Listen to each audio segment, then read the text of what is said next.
اعوذ باللہ من الشیطان الرجیم بسم اللہ الرحمن الرحیم الحمد للہ رب العالمین والصلاة والسلام علی سید المرسلین خاتم النبیین رحمۃ للعالمین بالمؤمنین رؤوف الرحیم وآل آلہ وبارک وسلم. بسم اللہ الرحمن الرحیم. رب اشرح لی صدری ویسر لی امری واحلل عقدۃ من لسانی یفقہوا قولی. بسم اللہ الرحمن الرحیم. لقد کان لکم فی رسول اللہ اسوۃ حسنۃ لمن کان یرجو اللہ والیوم الآخر وذکر اللہ کثیرا. سورہ احزاب آیت نمبر 21. اسوہ رسول اور قرآن کے عنوان پر آپ یہ 5ویں تقریر سن رہے ہیں. اسلام کے مرکزی کردار، اسلام کی روح، اسلام کی جان، اسلام کا دل، احمد مجتبیٰ محمد مصطفیٰ صلی اللہ علیہ وآلہ وسلم کے اسوہ حسنہ پر ایک نظر ڈالی جائے کہ اسلام کی تاریخ میں اس اسوہ حسنہ کو پیش کیا اور قرآن نے اس اسوہ حسنہ کو پیش کیا ہے. ہم پہلی تقریر میں بات کر رہے تھے پیغمبر کے بارے میں قرآن کیا کہہ رہا ہے. تو اس اعتبار کے ساتھ یہ ڈیسائیڈ کرنا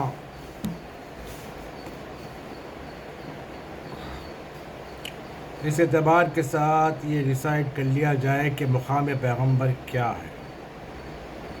سورہ حج میں ایک عجیب آیت ہے. اس آیت پر شاہ ولی اللہ جیسے بزرگ کو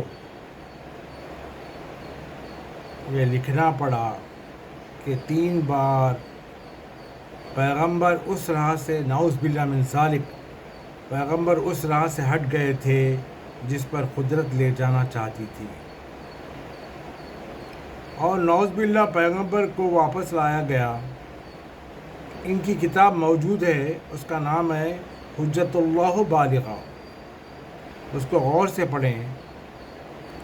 اچھا، سورہ حج کی آیت یہ ہے وَمَا أَرْسَلْنَا مِن قَبْلِكَ مِن رَسُولٍ وَلَا نَبِيٍّ إِلَّا إِذَا تَمَنَّى أَلْقَى الشَّيْطَانُ فِي أُمْنِيَّاتِهِ فَيَنْسَخُ اللَّهُ مَا يَلْقِ الشَّيْطَانُ ثُمَّ يَحْكِمُ لَهُ آيَاتِهِ وَاللَّهُ عَلِيمٌ الْحَكِيمٌ. سورہ حج آیت نمبر 52. یہ ہے. ہم نے اس کا ترجمہ کیا ہے؟ ہم نے تجھ سے پہلے کسی رسول یا نبی کو نہیں بھیجا مگر جب ان سے کوئی تمنا یا آرزو کی شیطان اس کی تمنا میں داخل ہو گیا. اللہ نے اس کو نسخ کیا جو القاء شیطانی تھا، اور اپنی آیتوں کو اللہ نے محکم کیا. آپ کو تعجب ہوگا اس آیت کی تفسیر میں اتنا ہنگامہ ہوا کہ یہاں تک کہہ دیا کہ ایک دن سورہ نجم کی آیتیں تلاوت کر رہے تھے. وہ سورہ جو اہم ترین سورہ ہے، بسم اللہ الرحمن الرحیم. والنجم اذا ہوا ما ضل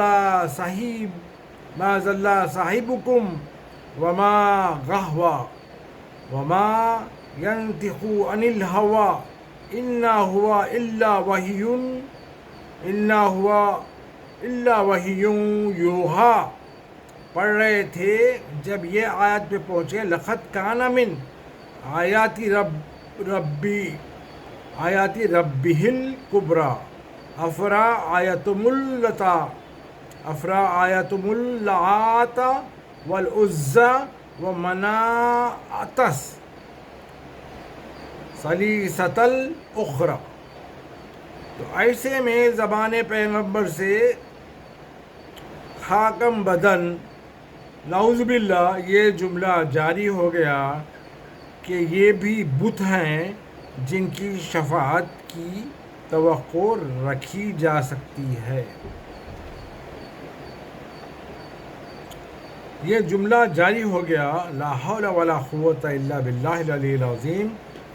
دیکھیے لکھنے والا مفسر چونکہ پہلے اس اصول کو طے نہیں کرتا کہ غیب کے دینے والے نگرانی کیسے کرتے ہیں. مفسر چونکہ پہلے یہ اصول سے واقف ہی نہیں انہوں.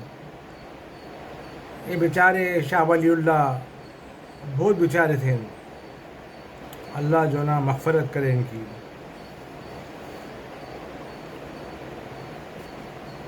سب سے پہلے تو پچھلی ویڈیو میں بھی میں بولا تھا کہ ہم کو یہ طے کرنا ہوگا کہ رسول اللہ کی نگرانی ہو رہی ہے 24/7. ان سے کوئی غلطی ہو ہی نہیں سکتی. اللہ تعالیٰ ان کو کنٹرول کر رہے ہیں ہر چیز. میں پچھلی تقریروں میں کہہ چکا جب تک کوئی بھی علم غیب کے دینے والا نگرانی کیسے کرتا ہے. اس لیے اس مقام پہ آ کے حیرانی ہوتی ہے. پیغمبر کی زبان سے نعوذ باللہ یہ جملہ نکل گیا کہ ان باتوں سے بھی شفاعت کی توقع، ان بتوں سے بھی شفاعت کی توقع کی جا سکتی ہے. سورہ نجم کے پہلے آیا ہے. سورہ نجم جو ہے پہلے آیا ہے، سمجھے بھائی. اور اس کے 8 برس بعد سورہ حج آیا ہے. اور سورہ حج کی آیتوں میں اس کو لا کے ملا دے رہے سورہ نجم کی آیتوں سے. پتہ نہیں اللہ عالم بالصواب کیا تھا اس زمانے میں لوگوں کو. اب ہم جیسے آرڈینری لوگوں کو جو ہے نا اللہ کی اذن سے اور جو علم اللہ کی اذن سے ہم کو باب العلم کی طرف سے ملا ہے، اس سے ہم کو بہت آسانی سے مطلب سمجھ میں آتا ہے کہ یار یہ تو بہت سمپل لینگویج میں بہت سمپل ترجمہ ہے. بہرحال کہاں کے سورے کو کہاں لا کے ملا دیے تھے لوگ. سورہ حج آیا ہے اس وقت ہجرت یعنی وقت ہجرت سورہ حج آیا. لیکن دیکھنا یہ ہے کہ اس آیت نے تجھ سے پہلے ہم نے کسی رسول یا نبی کو نہیں بھیجا مگر یہ کہ جب وہ تمنا کی تو شیطان اس کی تمنا میں داخل ہو گیا. کیا بات ہے، کیا پریشانی ہے، کیا پریشان کن بات ہے. اگر قرآن کی سلسلے سے علم ہے جیسا آپ سنتے آ رہے ہیں مجھ سے، شیطان یہ کہہ چکا ہے کہ میں تیرے مخلص بندوں کو نہیں بہکاؤں گا. تو نبی مخلص ہے کہ نہیں؟ اگر موسیٰ کے لیے یہ کہا جاتا ہے کہ وہ موسیٰ مخلص رسول تھا تو ختمی مرتبت کے لیے نہیں کہا جائے گا مخلص تھے؟ شیطان وہاں آ نہیں سکتا. پہلے اصول یہ طے کرے کہ شیطان وہاں آ نہیں سکتا، تو پھر یہ طے کرنا پڑتا کہ ہم سے فکر میں کہاں غلطی ہوئی کہ شیطان تمنا میں داخل ہوا. اب تو صرف یہ کہہ دینا ہے کہ تمنا کے میننگ کیا ہے. تمنا کے میننگ آرزو ہے. آرزو رسول کی آرزو کیا ہے کہ انسانیت راہ حق پہ آئے اور دعوت حق کو قبول کرے. رسول کی آرزو یہ ہے، رسول کی تمنا یہ ہے. شیطان چاہتا ہے کہ دعوت حق کو قبول نہ کرے. رسول اللہ چاہتے ہیں کہ انسانیت دعوت حق کو قبول کرے. شیطان چاہتا ہے کہ دعوت حق کو قبول نہ کرے. کلیئر ہو گئی بات، کلیئر ہو گیا میننگ. شیطان تمنا میں داخل ہوتا ہے، یعنی حق کی طرف آنے والوں کو اپنی طرف دعوت دیتا ہے، ادھر آؤ۔ شیطان نبی کے پاس نہیں آتا بلکہ امت کے پاس جاتا ہے، امت کی تمنا میں داخل ہوتا ہے، ہم جیسے لوگوں کی تمنا میں داخل ہوتا ہے، ہر دن کبھی کہیں نہ کہیں ہمارے دماغ کے اندر، ہماری تھاٹس میں داخل ہو جاتا ہے۔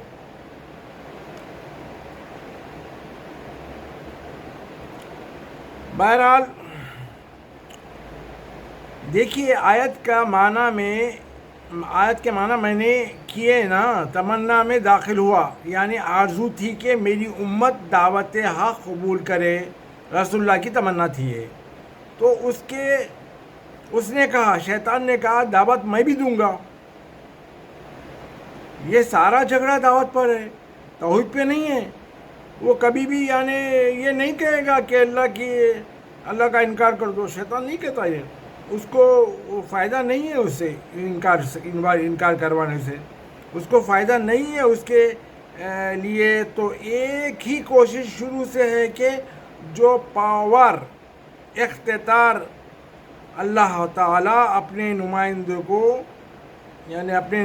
کو ذات واجب نے عطا کیا ہے، وہ اختیار سے ٹکرائے، کلیش کرے۔ اللہ نے جو اختیار اپنے بندے، اپنے نبی کو دیا ہے، وہ اختیار سے شیطان کیا کرتا؟ ٹکراتا،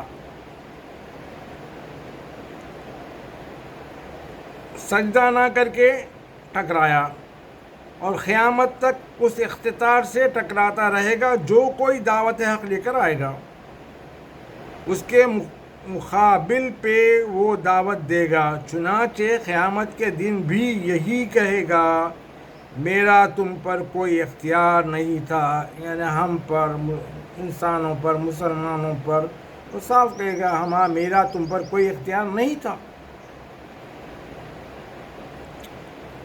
میں نے تم کو دعوت دی، تم کو بلایا، تم دوڑ کے آئے۔ اپنی دعوت کے اعلان قیامت میں بھی کرے گا کہ میں نے دعوت دی۔ تو دعوت رحمانی میں دعوت شیطانی میں فرق لازم ہے۔ کون کہاں بلا رہا ہے؟ اس طرح سے وہ قیامت میں کہے گا، میں نے دعوت دی، تم دوڑ کے آئے۔ اپنے نفسوں کو ملامت کرو، مجھے ملامت نہ کرو۔ تم کیوں آئے؟ میں بلایا تو تم کیوں آئے؟ آپ نے دیکھا شیطان اس اختیار الہی سے ٹکراتا ہے، وہ اختیار اپنے کسی بندے کو عطا کرتا ہے، لے تجھے مالک کرتا ہوں۔ اللہ تعالیٰ بولتا ہے کہ یہ اختیار ہے، لے تجھے میں مالک کرتا ہوں۔ دیکھیے گفتگو یہاں تک آئی، اب نبی کو اختیار کیا ملا؟ آج یہ مسئلہ طے ہو جائے تو آنے والی تقریروں میں قابل قبول بھی ہوں گی اور اضافہ علم میں بھی ہوگا۔ آپ نے سورہ نجم کی آیتوں سے، سورہ جن، سورہ طور کی آیتوں سے سمجھا ہوگا کہ نبی کتنا کنٹرول ہے، اس پر کتنا تصرف ہے ذات واجب کا، یعنی کس قدر زیر نظر الہی ہے پیغمبر، نہیں کس قدر نگرانی معبود میں ہے۔ اب آپ سمجھ گئے کتنا کنٹرول ارد گرد رسد ہے، آنکھیں لگی ہوئی ہیں اللہ تعالیٰ کی، بولتے ہو تو وہی ہے، اتباع کرتے ہو تو وہی ہے، آخر میں تم وہی کرتے ہو، وہی ہے، وہی کرتے ہو تو وہی اختیار ہے، اتباع کرتے ہو تو وہی ہے، آخر میں تم وہی کرتے ہو جو اللہ چاہتا ہے۔ اللہ تعالیٰ کے رسول اپن جو چاہتے وہ نہیں کرتے، کتنے بار لاسٹ ویڈیوز میں ڈسکس ہوتے ہمارا، کرتے وہی ہو جو اللہ چاہتا ہے۔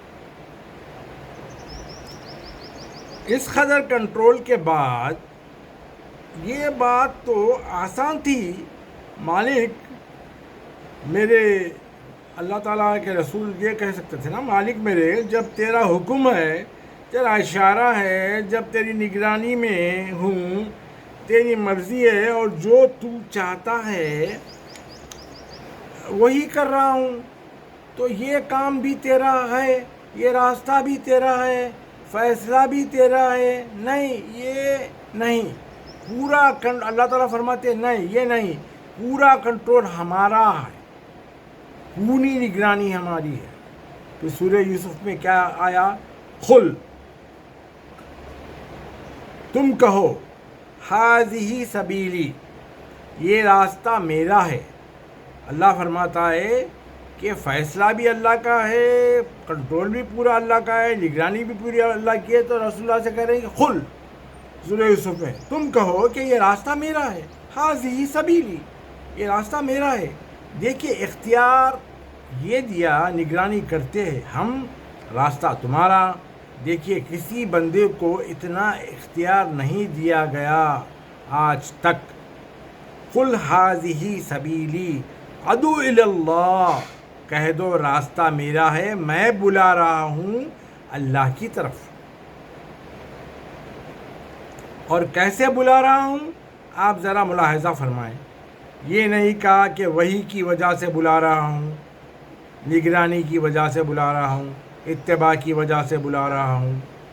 علی بصیرت، کیا کہا؟ علی بصیرت انا ومن اتبعنی، اس بصیرت کی وجہ سے بلا رہا ہوں جو مجھے حاصل ہے یا میری پیروی کرنے والوں کو حاصل ہے. آپ نے دیکھا بصیرت رسول کا ذکر آیا سورہ یوسف آیت نمبر 108 میں. تو تاریخ اسلام کا لکھنے والا جب اسوہ رسول پر گفتگو کرے تو سب سے پہلے سبجیکٹ تو بصیرت رسول ہے نا. سب سے پہلا سبجیکٹ تو یہ ہونا چاہیے، بصیرت رسول، کہ جہاں ان کی انفرادیت ہے ان کی بصیرت ہے، ان کی بصیرت میں ہماری بصیرت میں کچھ تو فرق ہوگا نا. بڑی عجیب منزل ہے. ہماری عقل ہے، ہماری عقل مفاد ذاتی کے ساتھ ہے. ہماری جو عقل ہے ہمارے ذاتی مسئلوں کے کو فائدہ پہنچانے کے لیے ہے. ہم یہ سوچتے عقل سے کہ کہاں فائدہ ہوگا، کہاں نقصان ہوگا، کہاں آرام ہے، کہاں بے چینی ہے. یہ ہماری عقل ہے. لیکن نبی کی عقل ان کی ذاتی فائدے کے لیے نہیں ہے. نبی کی عقل وحی کے تابع ہے. اس تابع وحی عقل نے ایک راہ نکالی، وہ بصیرت کی. یہ میں پچھلی تقریر سے اپنے آپ کو مسلسل کر رہا ہوں. علی بصیرت انا ومن اتبعنی، میری بصیرت یا میری پیروی کرنے والے کی بصیرت، یا ان کا راستہ، یہ ان کا راستہ ہے. اس لیے رسول ایک سلسلے کا نام ہے. سلسلے کے بارے میں بات ہو رہی تھی نا پچھلی تقریر میں. تو یہ رسول جو ہے نا ایک سلسلے کا نام ہے، تنہا نہیں ہے رسول. میری بصیرت، میری پیروی کرنے والوں کی بصیرت. کوئی یہ نہ پوچھے علی علیہ السلام سے کہ مدینے سے دارالخلافہ کوفے کو کیوں شفٹ کیا تھا. یہ پیروی کرنے والے یعنی رسول اللہ کی بصیرت، ان کی پیروی کرنے والے کون ہیں؟ علی علیہ السلام. پیروی کرنے والے کی بصیرت. مولانا روم نے کہا وہ اس لیے آیا حکومت کی منزل پر تاکہ دوسروں کو حکومت کی راہ دکھلائے. جو اپنے تن کو اس طرح سے فنا کرے وہ میری اور خلافت کی حرص کیا کرے. مولا تو آئے تھے لوگوں کو سکھانے کے لیے کہ حکومت کس طرح سے ہونی چاہیے، حکومت اللہ کس طرح سے قائم ہونی چاہیے. حکومت علی جو تھی وہ حکومت پوری کی پوری 100% وداؤٹ اینی مطلب مکسنگ یا ذاتی باتیں اس میں کچھ نہیں تھے، بدعتاں اس میں کچھ بھی نہیں تھے.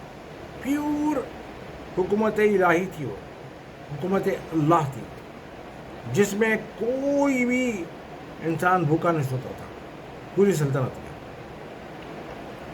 آج تک انگریزوں کی کتاب میں لکھا ہوا ہے کہ کون بیسٹ حاکم تھا، تو اس میں یہ لکھا ہوا ہے مولا علی علیہ السلام کا نام، کہ ان کی حکومت میں کوئی بھوکا نہیں سویا۔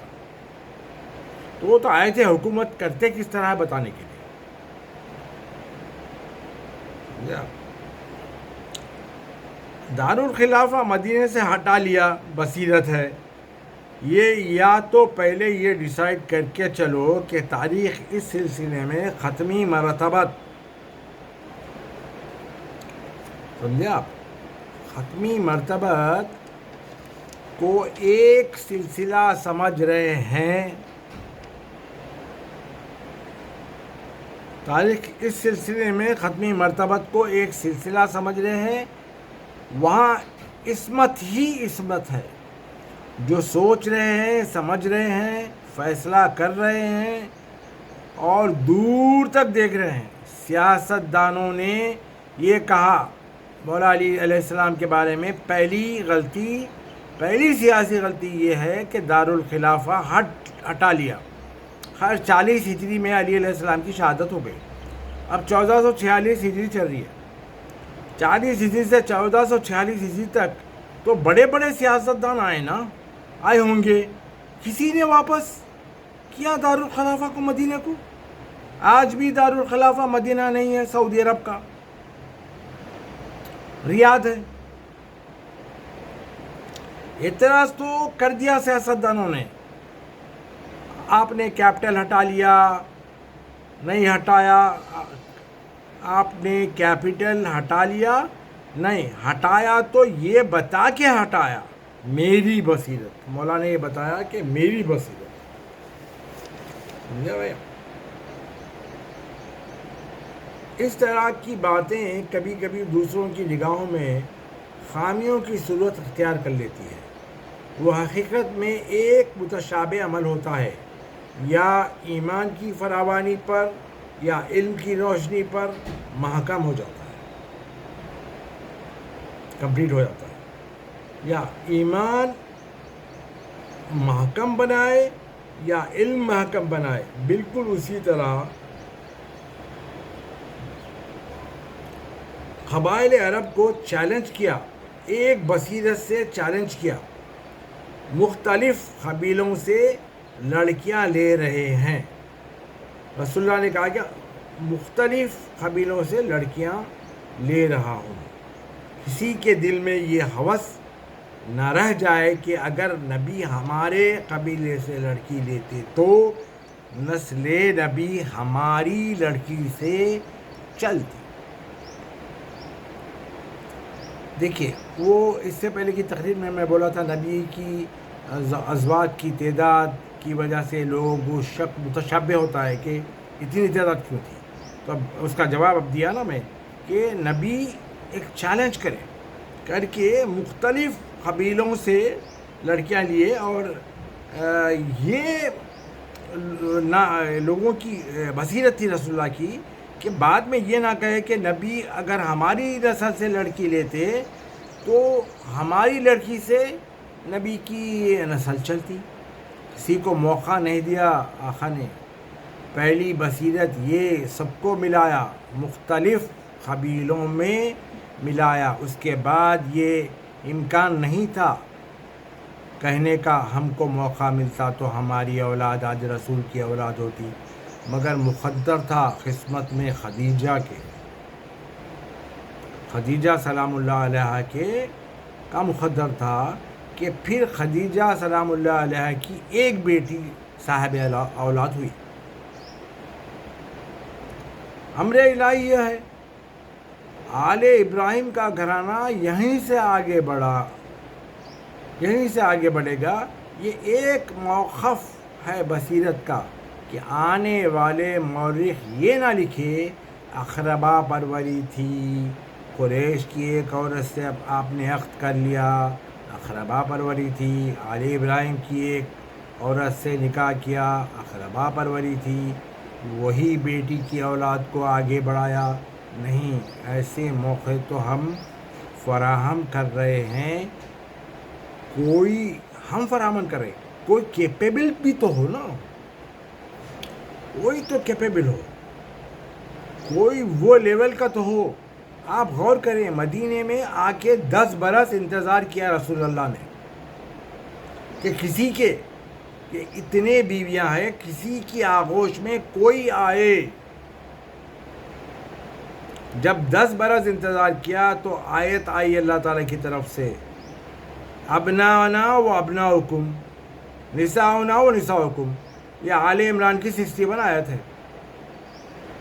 ایسی منزل پر دنیا پہ ایک سناٹا چھایا ہوا تھا، ایک خاموشی چھائی ہوئی تھی.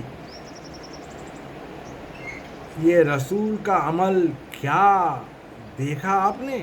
یہ رسول کا عمل کیا دیکھا آپ نے؟ اتنا بلند کیا ابناءنا کو، اتنا بلند کیا ابناءنا کی منزل کو،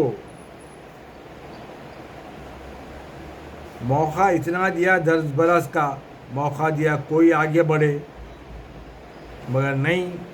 اس کی ذات بابرکت،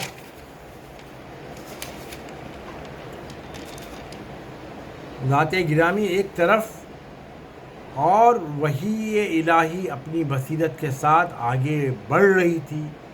ہم کو نزدیک بلایا اور کہا نبوت مقام جمال ہے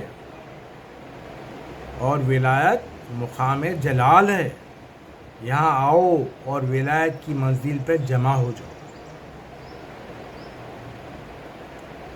یہ کس کو بلایا اللہ کے رسول؟ ابناءنا کو و ابناؤکم کو.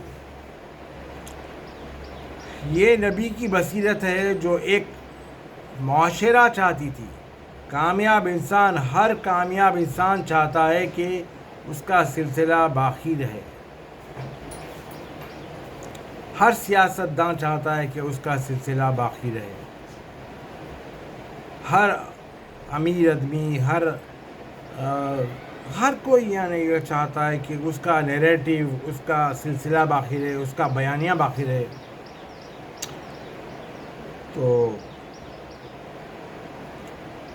نبی سورہ یوسف میں یہ نبی سورہ یوسف میں یہ اعلان کر رہے ہیں کہ یہ بصیرت میری ہے، یہ راستہ بھی میرا ہے. اب نبی یہ چاہتے ہیں کہ سلسلہ باقی رہے، اس کے لیے یہ ضروری ہے سلسلہ ممتاز رہے.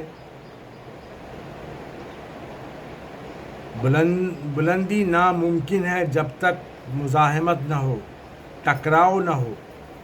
ٹکراؤ کے لیے بھی ایسی زمین فراہم کی جائے کہ ایک ایک کو دنیا پہچان لے.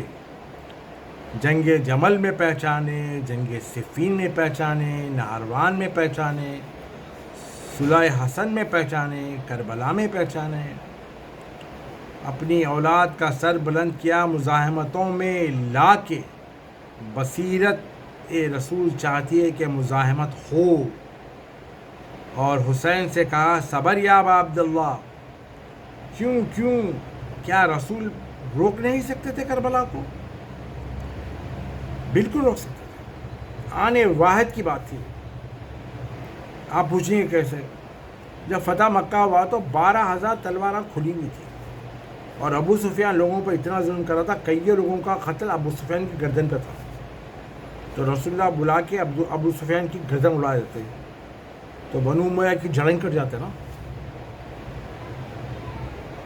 تو پھر کیا رہتا؟ اپنی سلطنت رسول اللہ کی قائم رہتی، ان کا سلسلہ جاری رہتا. بہرحال فتح مکہ میں اجاڑ دیتے آنے والی حکومتوں کو، صرف اپنی حکومت قائم رکھتے. ان کی پیروی کرنے والے اگر چاہتے تو صفین میں، جمل میں سب آنے والی حکومتوں کو ختم کر سکتے تھے. مولا علی چاہتے، جب مروان میں ابن حکم ارسٹ ہو کے آیا تھا تو امام حسن جو ہے نا اس کو سفارش کرے کہ اس کو چھوڑ دو. تو مولا علی بولے کہ حسن تمہاری سفارش میں قبول کرتا ہوں، کیونکہ ان کو ٹکراؤ پہ لا کے کام کرنا تھا. تو پھر مولا نے کہا کہ یہ مروان کو کہ تجھے حکومت کا بڑا شوق ہے، لیکن تجھے حکومت اتنے ہی ملے گی جتنا کتا نیٹ چاٹ کے بیٹھ جاتا ہے. تو خالی 40 دن حکومت کا راؤنڈ. پھر بولے تھے مولا تیرے 4 بیٹے ہوں گے جو اسلام کی ناک میں دم ہو جائیں گے. تو جب مروان بولا میں آپ کی بیعت کروں، تو مولا نے کہا تیری بیعت کی ضرورت نہیں ہے مجھے، جا یہاں سے چاٹ. تو بولنے کا مطلب کیا ہے، صفین میں بھی معاویہ کے کیمپ تک مالک اشتر پہنچ چکے تھے. وہاں سے مولا علی نے ان کو بلایا.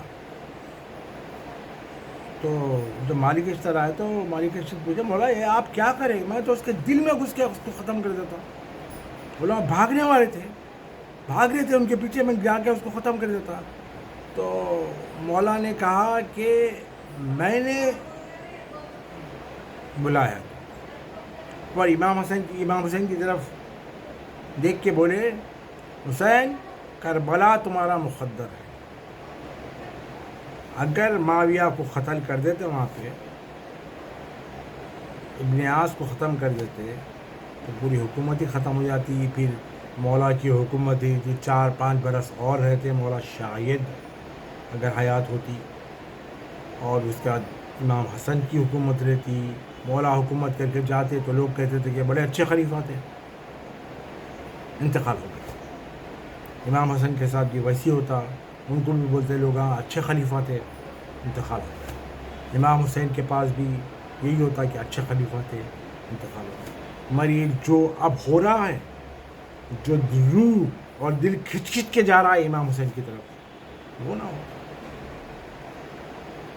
وہ نہ ہوتا نہ اتنے ہزاروں کروڑوں بار سلام ہوتا ان کے اوپر جو اس وقت ہو رہا ہے، جو ہمارے دل کھنچ رہے ہیں ان کی طرف، وہ نہ ہوتا. بہرحال دھارے کو بدلنا نبی کے بھی اختیار میں بھی تھا، وسیع کے اختیار میں بھی تھا. گھرانے کو بڑا کرتے ہیں مزاحمتوں کو سامنے لا کے. اگر فرعون نہ ٹکرائے تو موسیٰ کیسے پہچانا جائے؟ اگر نمرود نہ ٹکرائے تو ابراہیم کیسے پہچانے جائے؟ اس لیے حضرت اقبال نے کہا کہ موسی و فرعون، شبیر و یزید، یہ 2 طاقتیں ہمیشہ حیات سے ابھرتی ہیں تاکہ حق پہچانا جائے، رب کی مرضی، رسول کی مرضی. بہرحال نبی علیہ السلام اللہ کی عطا کردہ علم غیب سے منبر پہ جا کے یہ کہے میں اور قیامت، اس طرح یہ دونوں انگلیاں جو ملی ہوئی ہیں نا، اس طرح بتا کے بولے میں اور قیامت دونوں اس طرح چل رہے ہیں. سمجھے بھائی؟ دیکھو میں اور قیامت اس طرح سے ساتھ ساتھ چل رہے ہیں، جا رہے ہیں. قیامت اس قدر نزدیک ہو، جہاں علم نبی سے قیامت اس قدر نزدیک ہو، کس قدر ذمہ داری ہے کہ ہزاروں سال پہلے کوئی لفظ بیجا زبان سے نہ نکلے، صرف غلط نہ ہو. اتنی نگرانی ہے، اس قدر کنٹرول کے بعد اس کی مرضی، رب کی مرضی، یعنی نبی کی مرضی، رب کی مرضی. وہ مٹھی بھر کنکر پھینکے تو اللہ نے کہا اس نے نہیں پھینکے، ہم نے پھینکے ہیں اس کنکروں کو. قرآن میں کہا کہ وما رمیتا اذ رمیتا ولکن اللہ رمی. جہاں اس قدر قربت ہو پھر کہا جائے گا ان الذین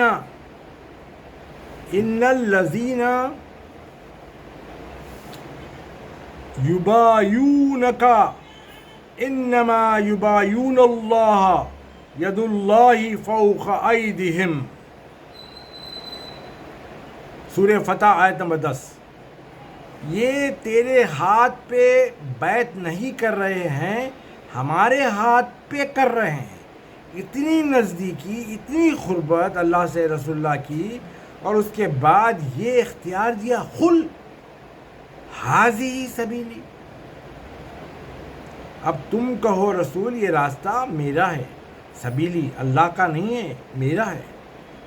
یہ نہیں کہ حکم الہی سے کہہ رہا ہوں، حاضی سبیلی، یہ میرا راستہ ہے، میں اللہ کی طرف بلا رہا ہوں، میں دعوت دے رہا ہوں اللہ کی طرف اس بصیرت کے ساتھ جو مجھے حاصل ہے۔ یہ بصیرت رسول ہے۔ اتنے کنٹرول کے بعد پیغمبر یہ نہیں کہتے کہ یہ سبیل الہی ہے، یہ راستہ میرا نہیں، میری بصیرت ہے، یہ راستہ میرا ہے، میری بصیرت ہے۔ آپ نے دیکھا تاریخ اسلام یہ مقام کتنا بلند ہے۔ کچھ آپ لوگ سمجھ رہے ہیں، میری بصیرت اور میری پیروی کرنے والوں کی بصیرت بھی ہوگی، وہ بھی دعوت دیں گے۔ سورہ یوسف کی آیت 108 ہے نا، یہ انسانیت سے شیطان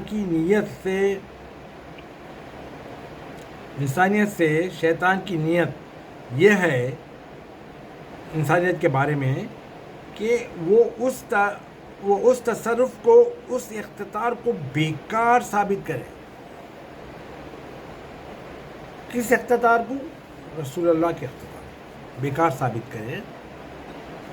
وہ اختیار اللہ نے اپنے بندوں کو اپنے نائب بنا کے دیا ہے۔ یہ کوشش ہے شیطان کی، سجدہ نہیں کرتا ہے آدم کو، اس لیے آدم کی بزرگی کو نہیں مانتا۔ آپ نے دیکھا شیطنت ہی یہ ہے کوئی انسان کی عظمت کو نہ مانے۔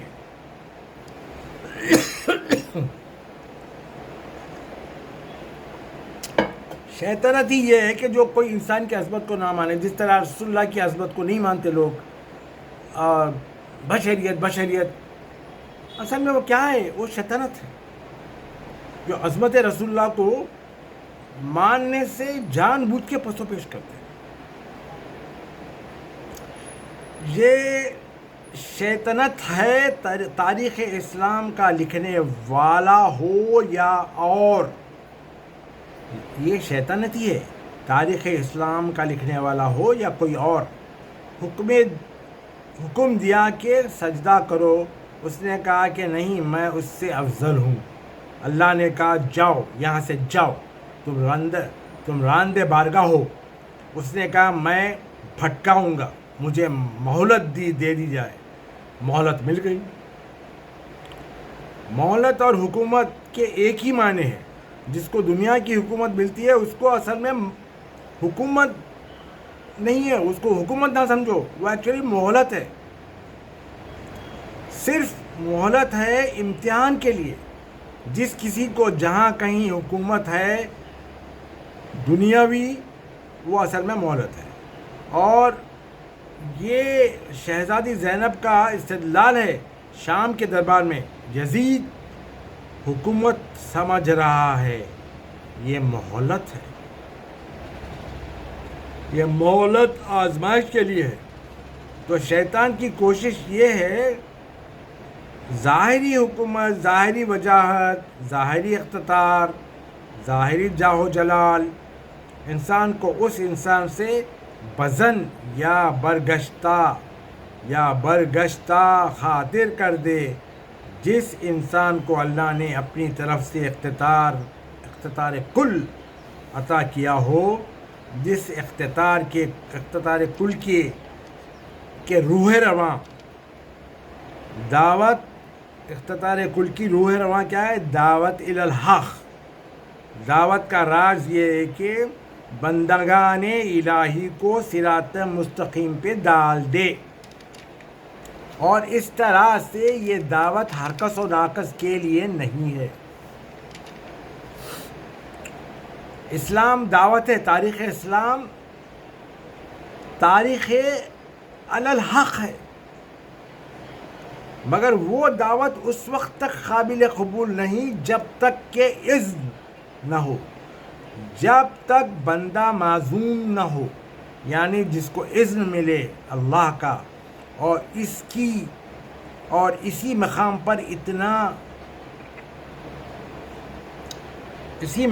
پر انا ارسلناک شاہدا مبشرا و نذیرا، اے رسول ہم نے تجھ کو شاہد بنا کے بھیجا، مبشر بنا کے بھیجا اور نذیر بنا کے بھیجا۔ پھر اللہ نے کہا وَدَاعِيًا إِلَى اللَّهِ وَدَاعِيًا إِلَى اللَّهِ بِإِذْنِهِ، اللہ کی طرف دعوت دینے والا اذن کے ساتھ، بِإِذْنِهِ وَسِرَاجًا مُنِيرًا، تجھ کو چمکتا ہوا روشن چراغ بنایا جو دعوت دیتا ہے اللہ کی اذن کے ساتھ۔ شیطان کی دعوت ہے بغیر اذن، شیطان کی دعوت ہے بغیر اذن۔ اگر یہ فرق ذہن میں رکھے تو پتہ چل جائے گا کہ نیابت عظمائے الہی کیا ہے اور شیطنت کی فطرت کیا ہے۔ شیطان بھی دعوت دیتا ہے۔ سورہ ابراہیم میں اللہ پاک فرماتے ہیں نا وَلَمَّا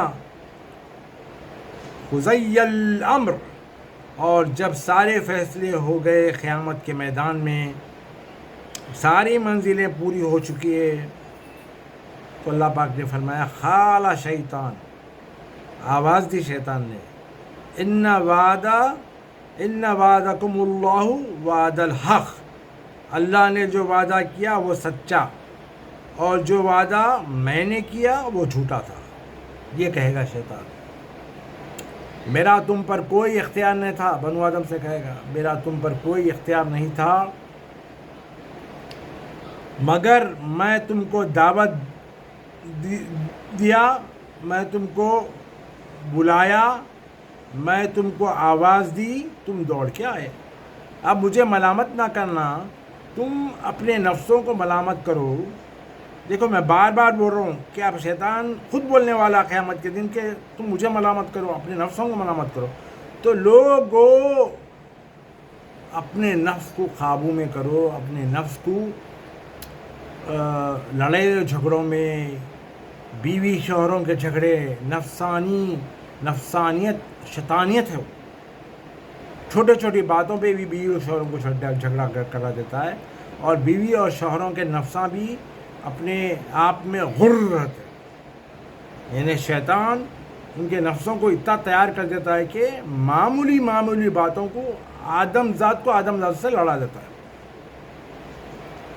اللہ کی پناہ ہے، بس اپنے گھروں کو سنبھالو، اپنے گھروں کو برباد ہونے سے روکو، اور اپنے نفسوں کو قابو میں رکھو۔ پیر کے نیچے کچلو نفس کو، نفس کو اتنا مت دو کھانے کے لیے۔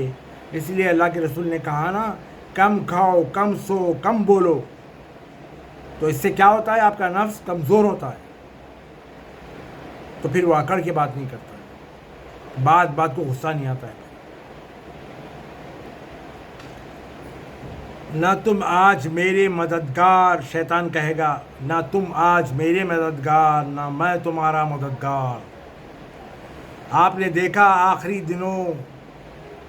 دن وہ اعلان کرنے والا ہے کہ دعوت میری بھی تھی اور تم آئے میری دعوت پر، دوڑے آئے، مگر اس دعوت میں اذن نہیں تھا اللہ کا، اور ادھر قرآن کہہ رہا تھا اجیبوا داعی اللہ، اللہ کی طرف بلانے والے کو لبیک کہو۔ کیا کریں اللہ تعالیٰ؟ اجیبوا داعی اللہ، اللہ کی طرف بلانے والے کو لبیک کہو۔ بہرحال اور ویڈیو لمبی ہو جا رہی ہے، انشاءاللہ میں یہی سبجیکٹ سے آگے کنٹینیو کروں گا نیکسٹ ویڈیو میں انشاءاللہ۔ باقی اب دعا کے ساتھ میں ویڈیو ختم کرتا ہوں۔ یا ارحم الراحمین، یا ارحم الراحمین، یا ارحم الراحمین، الہی و سیدی و مولایا، یا اللہ امت کو کامل ایمان عطا فرما، ہماری دین و دنیا کی حاجتوں کو پورا فرما، بیماریوں کو شفائے کامل عطا فرما، بیماروں کو شفائے کامل عطا فرما، ہمارے بے روزگاروں کو روزگار عطا فرما،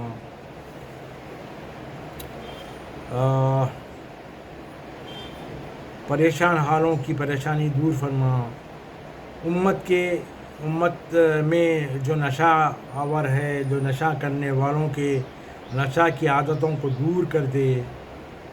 اللہم اغفر لی امت محمد صلی اللہ علیہ وآلہ وسلم، اللہم اور ہم امت محمد صلی اللہ علیہ وآلہ وسلم اللہم اصلح امت محمد صلی اللہ علیہ وآلہ وسلم اللہم استر امت محمد صلی اللہ علیہ وآلہ وسلم اللہم اجبر امت محمد صلی اللہ علیہ وآلہ وسلم اللہم انصر امت محمد صلی اللہ علیہ وآلہ وسلم اللہم فرج عن امت محمد صلی اللہ علیہ وآلہ وسلم انس و جن اللہم اغفر لی ولوالدی وللمؤمنین والمؤمنات والمسلمین والمسلمات الاولین والآخرین حیہم و میتہم انس و جن بحق محمد صلی اللہ علیہ وآلہ وسلم یا ذا الجلال والاکرام وما علینا الا البلاغ المبین السلام علیکم ورحمۃ اللہ وبرکاتہ.